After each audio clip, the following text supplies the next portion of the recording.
João 20, 19, nos diz o texto: chegada pois a tarde daquele dia, o primeiro da semana, e cerradas as portas onde os discípulos, com medo dos judeus, se tinham juntado, chegou Jesus e pôs-se no meio e disse-lhes: paz seja convosco.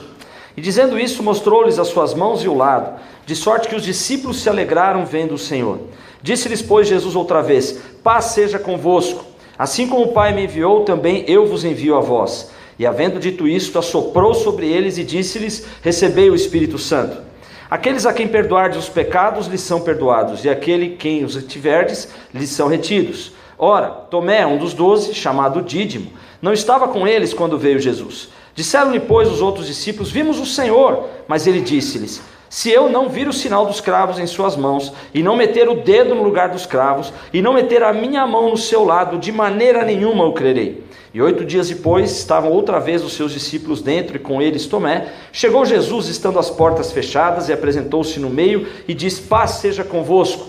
Depois disse a Tomé: põe aqui o teu dedo e vê as minhas mãos, e chega a tua mão e mete-a no meu lado, e não sejas incrédulo, mas crente. Tomé respondeu e disse-lhe: Senhor meu e Deus meu. Disse-lhe Jesus: porque me viste, Tomé, creste? Bem-aventurados os que não viram e creram. Amém. Oremos. Senhor Jesus, pedimos agora a revelação do teu Espírito nos nossos corações e mentes, e que essa revelação, ela se desdobre, Jesus, em paz e alegria no Espírito Santo. É a oração que eu te faço no nome de Jesus. Amém. Muito bem, hoje nós vamos falar alguma coisa sobre esse assunto que ele é infinito, sobre graça de Jesus Cristo. E a graça de Jesus, ela é sempre surpreendente.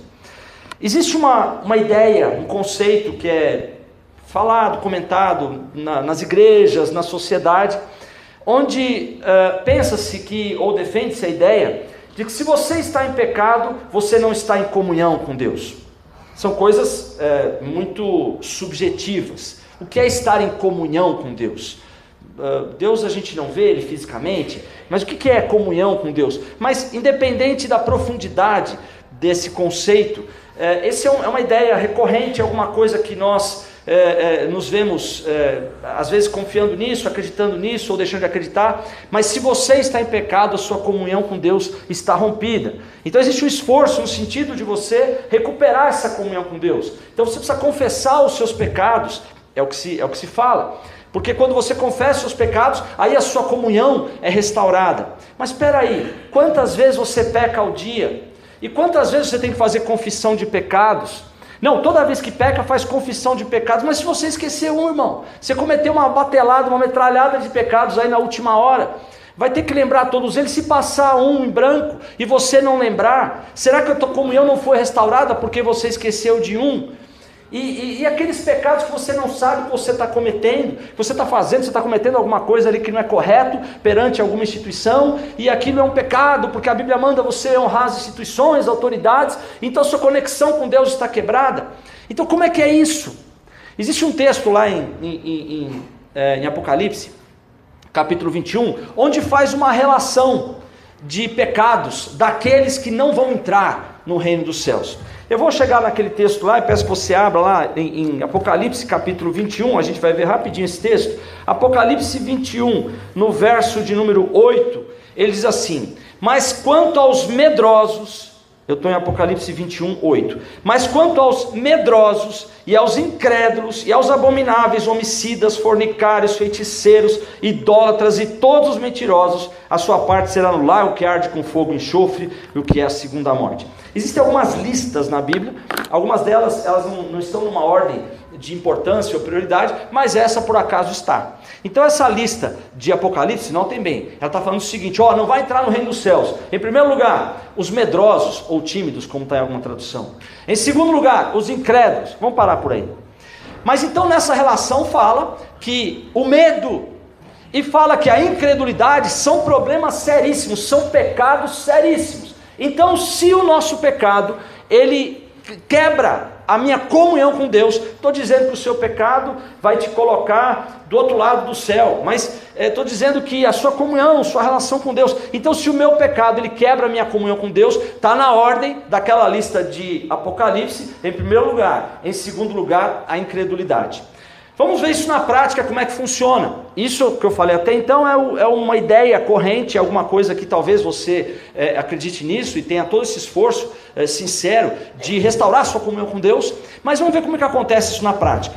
Nós lemos um texto que acontece na ressurreição, depois da ressurreição de Jesus. Jesus, ele ressuscita, aparece, ele lá quando ele já quando ele fora da tumba, Maria vê ele, mas depois ele aparece a 2 discípulos no caminho de Emaús, e depois eles veem que Jesus estava com eles, e depois ele aparece aos 10 que estavam no cenáculo. Quem são esses 10? 10 discípulos a quem Jesus os chamou de apóstolos, apóstolos de fundamento. Por que estavam 10 ali?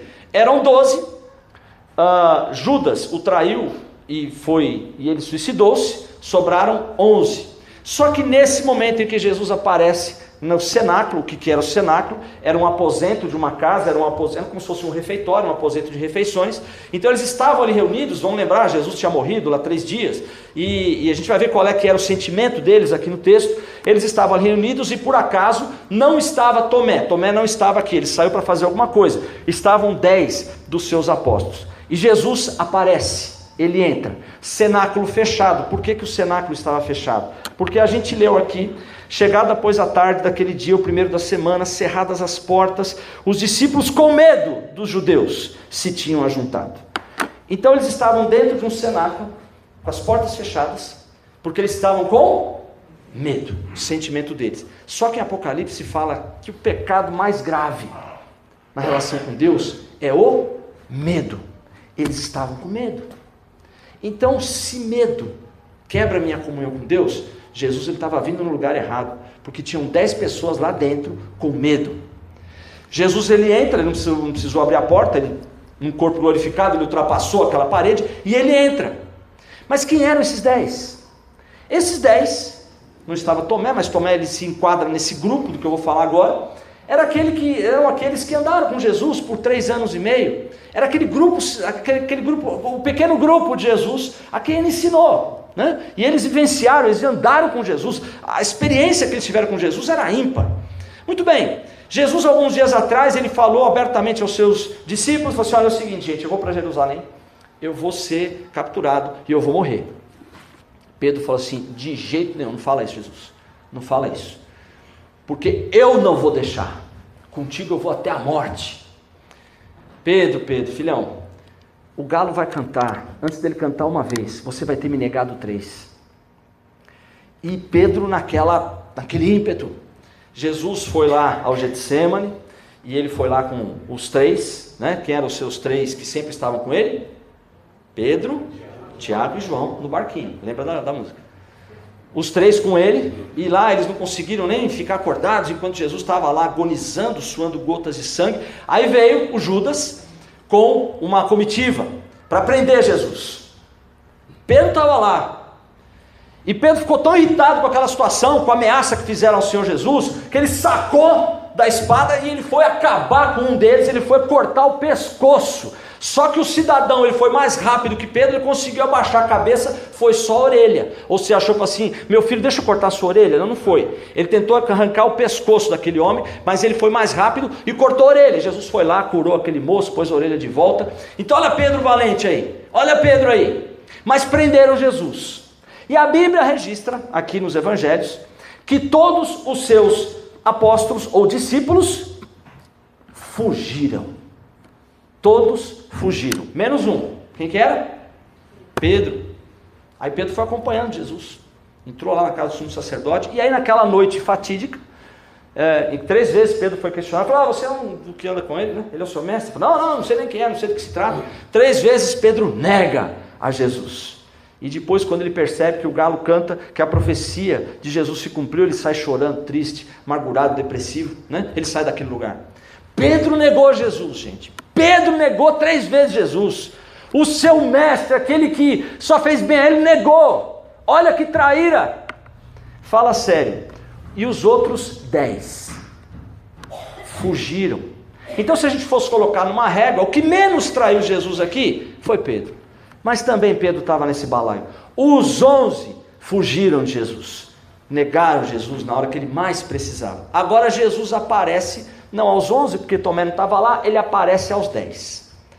Você imagina que esses 10 estavam aqui, com medo dos judeus, medo de serem mortos.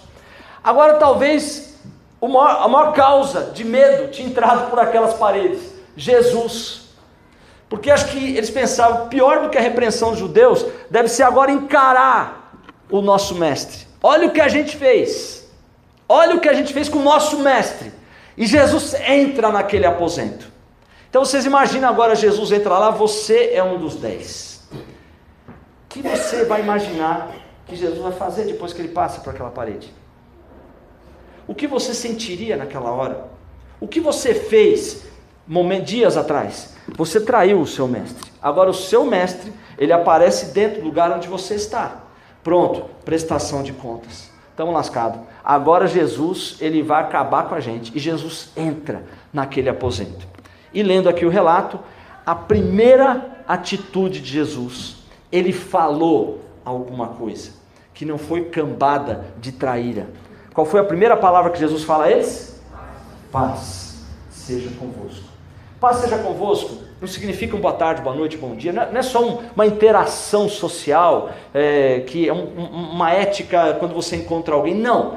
Quando um judeu, ele falava e fala, paz seja com vocês. A palavra paz, ela significa bem-estar, prosperidade, saúde, plenitude. É quando você deseja tudo de bom para alguém. Isso está no conceito embutido na palavra paz. E Jesus entra e naquele cenáculo estavam 10 pessoas que o haviam traído 3 dias atrás. E a primeira coisa que Jesus fala, além de ter ido lá no encalço deles, a primeira coisa que Jesus fala é, paz seja convosco. Primeira coisa que ele fala. Mas espera lá, eles não estavam com medo? Medo está no top da lista dos pecados que tiram alguém do céu. Mas Jesus não considerou que o medo deles impedia dele atravessar a parede para chegar a encontrar com eles e não desejar o mal, mas desejar paz. Lendo o texto aqui, Jesus, naquele momento ele fala, paz seja convosco, versículo 20, e dizendo isso, mostrou-lhes as suas mãos e o lado. Jesus faz isso não só porque ele precisava comprovar que aquela pessoa que entrou ali era ele mesmo, só ele poderia ter aquela cicatriz nas mãos e no lado, mas também Jesus estava com esse gesto dando uma boa notícia. Fala para mim o que significa evangelho, irmão de igreja, escolado. Boas notícias, boas novas. Jesus sempre chega com boas novas. Então quando ele fala, paz seja convosco, boa notícia. Aí quando ele não fala nada, mas mostra, quando eles olharam as mãos e o lado, ele quis dizer o seguinte, está pago, está consumado, eu derramei o sangue, vocês estão perdoados. Olha só, quem é esse Jesus? Que graça surpreendente é essa? Que ele não lançou em rosto a traição deles dias atrás, que ele não cobra nada, mas ele diz, paz seja convosco. Olha aqui, está feito. Reação deles. Verso de número 20 no final. De sorte que os discípulos se alegraram, vendo o Senhor. Então Jesus chega com paz.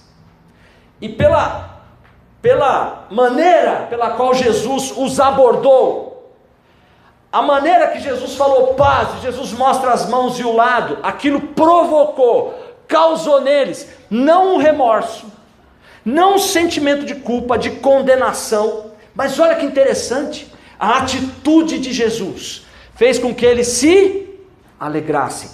Então eles estavam sentindo o que a princípio? Medo, e agora? Alegria.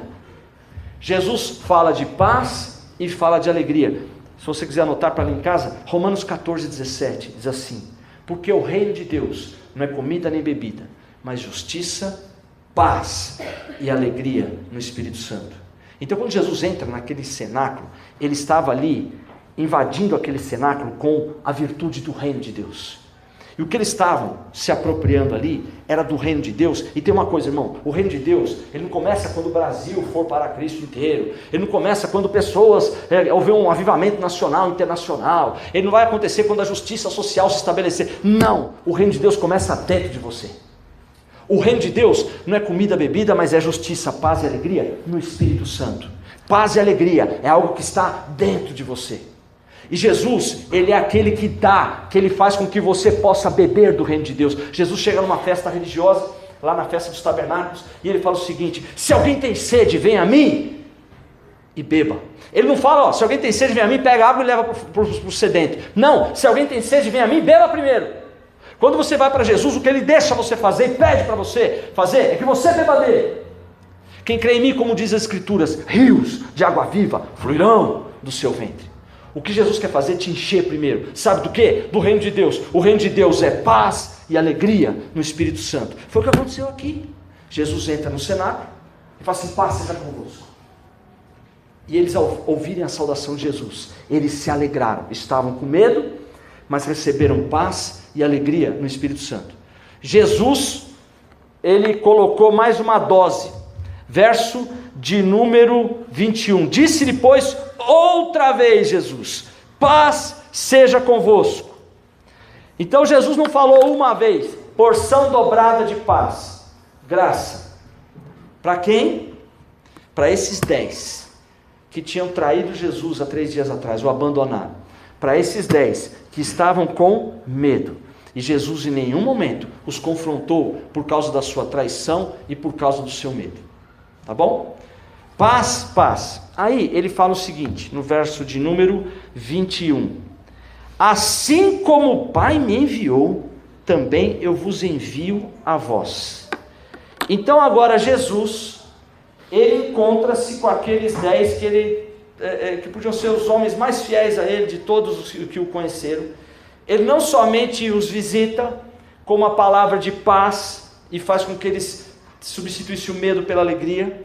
Jesus não somente não os acusa, mas agora Jesus passa para eles uma tarefa, uma responsabilidade muito nobre.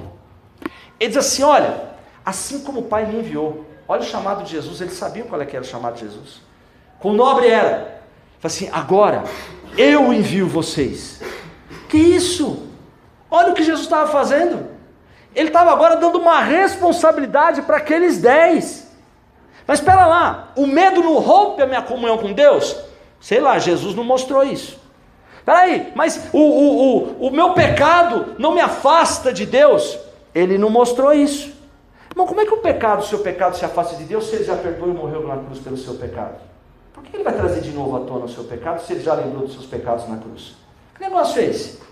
Não perdoou então? Não foi suficiente? O que você faz hoje então Ele não perdoou 2000 anos atrás? Mas Ele agora não somente não confronta eles, mas assim como o Pai me enviou, eu envio vocês, tudo bem? Beleza? Tem mais, não acabou por aí. No verso seguinte, verso de número 22, isso aqui é o cúmulo, gente, isso aqui é um absurdo de Jesus. E havendo dito isto, assoprou sobre eles. Eu fico imaginando que agora estavam lá os 10, e agora Jesus, como sempre era surpreendente, ele começa a soprar. Assim, pronto, agora vai ser um gás venenoso, agora isso aqui vai virar uma ventania, nós vamos cair morto aqui no chão. Ele assopra sobre eles. O que será que esse negócio? O que está acontecendo? Né? Jesus assoprando. Aí ele diz assim, depois que ele assopra: recebei quem? Espírito Santo. Espera aí, será que Jesus estava consciente com quem que ele estava tratando ali? Era aqueles 10 mesmo? Que não eram dignos de confiança? E que Jesus agora ele passa uma responsabilidade tremenda. E não somente passa a responsabilidade, mas capacita eles, porque diz assim: recebei o Espírito Santo. Mas, gente, eles eram dignos de receber dentro deles o Espírito Santo. Eles eram as pessoas mais apropriadas, não tinha gente mais gabaritada, não tinha gente mais preparada, gente mais que estivesse numa condição mais santa diante de Deus. Não, eles estavam, porque a santificação deles tinha um nome, era Jesus Cristo, e Jesus já tinha terminado a obra na cruz por aqueles 10, por aqueles 11, por você, por mim. Eles já foram justificados. Quando Deus olhou para eles e olhou para mim, olha para você, cadê o pecado? Não enxergo, porque o representante de vocês levou todos os seus pecados, não me lembro mais. Agora Jesus assopra sobre eles o Espírito Santo. Que comunhão rompida é essa? Na sequência, verso de número 25, o 24. Ora, Tomé, um dos 12, chamado Dídimo, não estava com eles quando veio Jesus. Disseram-lhe, pois, os outros discípulos: vimos o Senhor. Mas ele disse: se eu não vir o sinal dos cravos em suas mãos, vocês estão me tirando? E não meter o dedo no lugar dos cravos, e não meter a minha mão no seu lado, de maneira nenhuma o crerei. Qual que era a atitude de Tomé aqui? Fala para mim. Incredulidade. Lembra da lista de Apocalipse? Primeiro pecado, top, medo. O segundo, incredulidade. Então nessa casa, nesse cenáculo, não faltavam esses dois pecados: medo, e agora Tomé falou assim: eu não acredito, eu não acredito.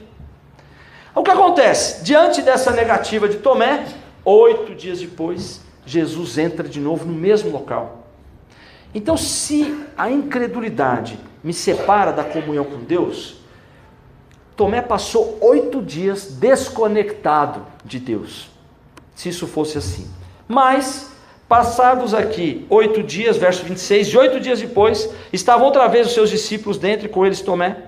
Chegou Jesus, de novo, mesma cena, estando as portas fechadas, e apresentou-se no meio e diz de novo: paz. Depois disse a Tomé, aí ele foi falar com Tomé, de novo, né, gente? Aqui ele tinha a faca e o queijo na mão. Falei assim: quem que é esse rapaz aí? Ô Tomé, você não acreditou não? O que você precisava para eu acreditar que eu vim aqui? O que eles falaram não foi suficiente para você? Você é duro mesmo, hein, rapaz? Você é duro de coração, né? Mas ele chega lá para Tomé, e a primeira atitude de Tomé, ele fala para Tomé, ele diz assim: põe aqui o dedo, vê minhas mãos, e chega a tua mão, mete-a no meu lado, e não sejas incrédulo. Ué, mas a incredulidade nos separa da comunhão com Deus? Não parece que não, né? Porque Jesus foi lá, Jesus não estava impedido pela incredulidade dele de acessá-lo. Não sejas incrédulo, mas crente. Olha que interessante, Tomé aqui, ele não fez o que ele queria fazer. Deixa eu pôr a mão na sua cicatriz, deixa eu pôr a mão do seu lado, para ver se é você mesmo. Mas Tomé, quando ele foi abordado por Jesus, o que ele fez, o que ele falou, qual foi a atitude dele? Ele disse assim: Senhor meu e Deus meu. A gente usa a expressão, o termo arrependimento, não da maneira correta. Quando a gente pensa em arrependimento, até na língua portuguesa, vem a ideia de remorso, vem a ideia de tristeza, de pesar, por alguma coisa que você não devia ter feito e fez, e você não consegue voltar atrás com o tempo e refazê-la. Então isso traz um pesar, traz um lamento, um remorso. Aqui no Novo Testamento, a palavra que Jesus utilizou aqui, e o Novo Testamento, vamos entender, ele foi escrito originalmente em grego. A palavra no grego para arrependimento, ela significa, na sua tradução, mudança de mente. Houve um ruído aí nessa tradução, porque quando a Bíblia foi traduzida do latim, a palavra que foi usada no latim, ela significava fazer penitência, mas não no original. No original, arrependimento significa mudança de mente. Gente, o Antigo Testamento pregava arrependimento, mudança de mente. Jesus pregou arrependimento, mudança de mente. Os seus apóstolos pregaram, Paulo pregou, a Bíblia inteira fala da necessidade de arrependimento, mas não como uma tristeza, um pesar, um remorso, algo que você faça uma penitência para tentar compensar um erro passado. Não é necessário. Mas vamos usar a palavra que Jesus usou, mudança de mente. Vamos pensar na pessoa de Tomé. Tomé, ele já vinha carregando uma culpa, porque ele também fugiu quando Jesus foi preso. Tomé estava entre aqueles 11 que estavam com medo dos judeus. Tomé, ele já carregava esse sentimento de culpa, porque quando ele visse Jesus, ele não sabia o que Jesus ia falar com ele. Agora aparece Jesus, de novo, ele pensou como os seus amigos, ele pensou, falou, bom, agora Jesus vai me acusar, Jesus vai me chamar as contas, por que eu deixei ele na hora mais difícil, agora ele vai me cobrar, por que eu estou com medo? Mas a primeira atitude de Jesus, ao invés de cobrá-lo até que ele duvidou que Jesus tinha vindo ali, a primeira atitude de Jesus chega para assim, Tomé, pode pôr a mão aqui na minha mão e no meu lado. Jesus não condenou ele. Não foi nem necessário Tomé fazer a prova dos 9. Mas quando Tomé olha para a atitude de Jesus, ele fala, ele assume aquilo que estava no coração dele: Senhor meu e Deus meu. Ele entendeu o seguinte: eu estou diante do meu mestre ressurreto. Não só isso, eu estou diante de Deus. Só Deus é capaz de tomar essa atitude. Mudou a mente.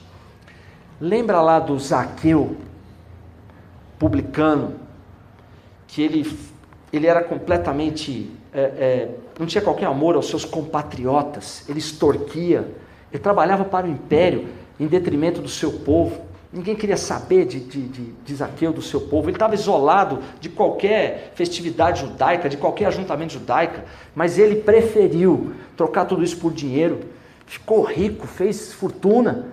E aí quando esse homem, por algum motivo, sobe numa árvore para ver Jesus passar, Jesus olha para cima e vê aquele baixinho, e ele não dá um título para aquele homem, fala assim: ô publicano, que por si só já era uma expressão pesada. Publicano não era nenhum palavrão, não era nenhuma ofensa, era o cargo que ele ocupava, mas era tão desprezível essa função, que publicano, ele era um sinônimo de pecador. E Jesus não olha e fala assim: ó publicano. Não, publicano tinham milhares. Ele não olha e fala assim: ó rapaz, ô baixinho, ô traidor da sua nação. Ele olha para cima e fala o seguinte: Zaqueu. Uau, como ele sabe meu nome? Ele chamou Zaqueu pelo nome. Zaqueu, desce depressa, porque eu quero fazer uma refeição na sua casa. Jesus, ele foi tão gracioso, que às vezes, pessoas se escandalizam com a graça de Deus. Oh, mas como que Jesus chama um pecador? Como é que Jesus vai na casa de um pecador? Não é assim? Isso é o escândalo da graça. Só que Jesus fala assim: Zaqueu, eu quero ter uma refeição na sua casa. Gente, não podia ter honra maior de você receber alguém na sua casa do calibre de Jesus Cristo. Todo mundo queria isso naquela multidão. Todo mundo queria. Mas Jesus para a agenda dele e fala assim: eu quero comer na sua casa. Não acusou. E sei lá como foi essa refeição, mas foi o suficiente para Zaqueu sair daquela portinhola da casa dele arrependido. Sabe o que é arrependido? Com a mente mudada. É o seguinte: e se eu roubei alguém, eu vou restituir 4 vezes. Ele tinha roubado. Outra coisa, metade dos meus bens eu vou dar aos pobres. Ah, demagogia, mentira, mais uma mentira do Zaqueu. Não, porque Jesus faz o seguinte: hoje entrou salvação nessa casa. O que ele está falando é verdade. Que mudança de mente. Mas espera aí, Jesus não tinha tudo para confrontar esse homem? Não tinha tudo para condenar ele, para criticá-lo na frente de todo o povo judeu? Quem que é esse Jesus? Mudança de mente. Ele podia pensar: Jesus é que nem todos os outros rabis, Jesus é que nem todos os outros mestres, é que nem todos os outros fariseus, arrogantes, religiosos, presunçosos, inacessíveis, que sabe apontar o dedo como ninguém. Não, Jesus era diferente. Hoje não falta conceitos, explicações de quem Deus é, de que Jesus é. Não faltam biografias de Jesus nas escolas, universidades, na sociedade, no mercado, no seu ciclo de trabalho. Todo mundo sabe quem é Deus, sabe quem é Jesus, do jeito que eles ouviram, do jeito que é conveniente, do jeito que alguém fala lá na televisão. Ah, Deus é assim. Não, Jesus é assim, porque eu ouvi, mas não conhece pessoalmente. Jesus é diferente de tudo e de todos. E quem se deparou com Jesus mudou a mente e falou assim: quem que é esse homem, meu Deus do céu?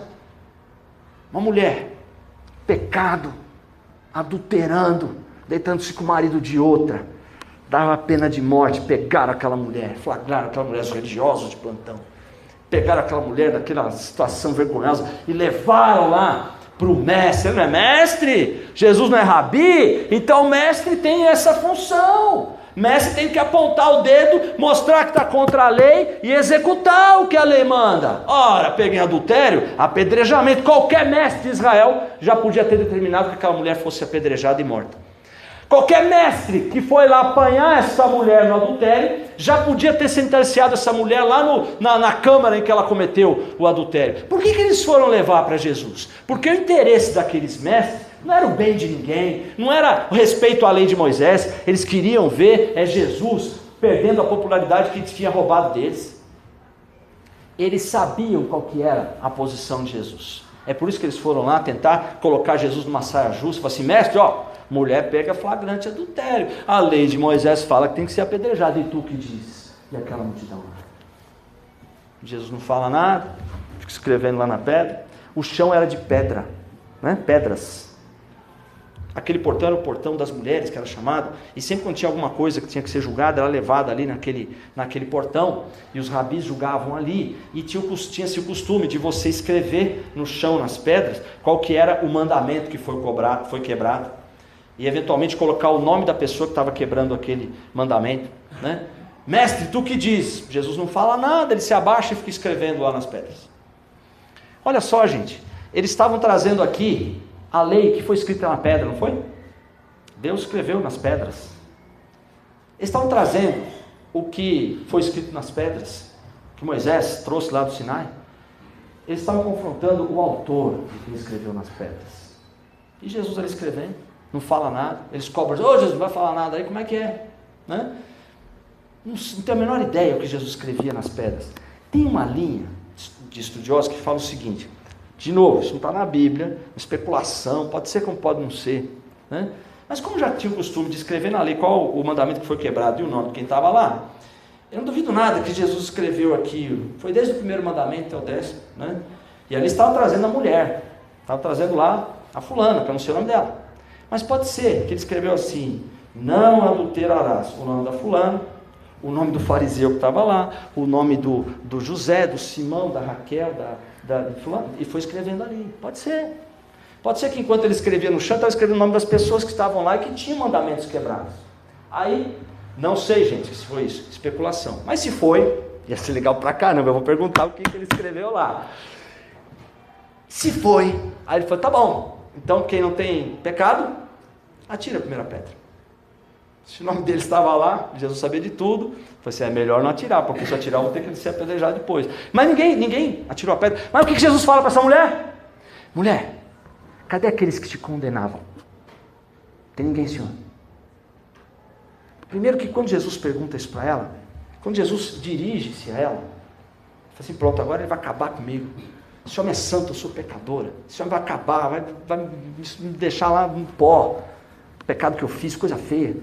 Não. O que Jesus fala? Primeira coisa: mulher, cadê aqueles que te condenavam? Não tem nenhum, Senhor. Mas eu vou acabar com a sua raça sem vergonha. Você não tem vergonha que você fez? Mulher, coisa feia. Conheço sua família, sua mãe, mulher direita, você sabe o que você foi fazer. Não. Mulher, cadê aqueles que te condenavam? Não tem nenhum. Eu também não te condeno. Não te condeno. Vai e não peques mais. Quem é esse Jesus? Fala para mim. Quem que é esse mestre, esse rabi, que no lugar de confrontar o meu adultério, ele fala para mim: eu não te condeno, vai, não peques mais. Gente, a gente é tão invertido nessas coisas.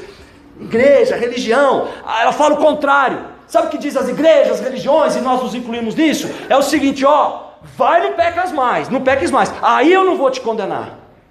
Jesus inverteu a ordem: eu não te condeno, vai, não peques. Sabe o que te possibilita não pecar? É você entender que Jesus não te condena, porque o amor de Deus te constrange, porque o amor de Deus me leva ao arrependimento, é o que a Bíblia diz lá em Romanos 2,4. Então Jesus olha para essa mulher e toma essa atitude, e agora ele olha para Tomé, e no lugar de ele confrontar a incredulidade de Tomé, ele fala assim: pode pôr a mão aqui, Tomé.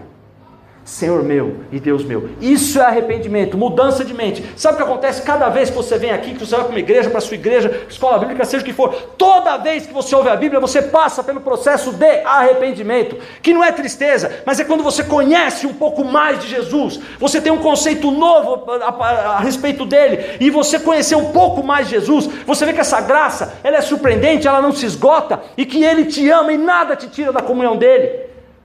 Vou te falar uma coisa: todos os seus pecados cometidos, que você cometeu hoje, vai cometer para sempre. Ele já levou na cruz, ele conheceu antes. Ele morreu por você não tinha nascido.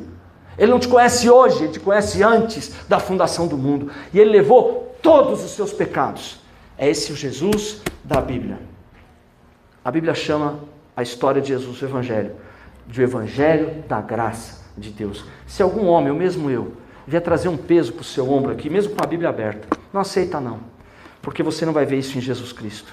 E o que essa igreja que tem que pregar e continuar pregando, pastor, é Jesus Cristo. Ponto. Não é tradição, regra, ética, a gente tem que pregar Jesus Cristo. Se tem alguma coisa que vai transformar a vida de um ser humano, não são costumes, não é pregar contra o pecado, moralidade, mas é pregar Jesus Cristo. Quando você prega Jesus Cristo, as pessoas são constrangidas pelo nosso mestre, não por essa igreja. Abaixe sua cabeça, feche os seus olhos, nós vamos orar.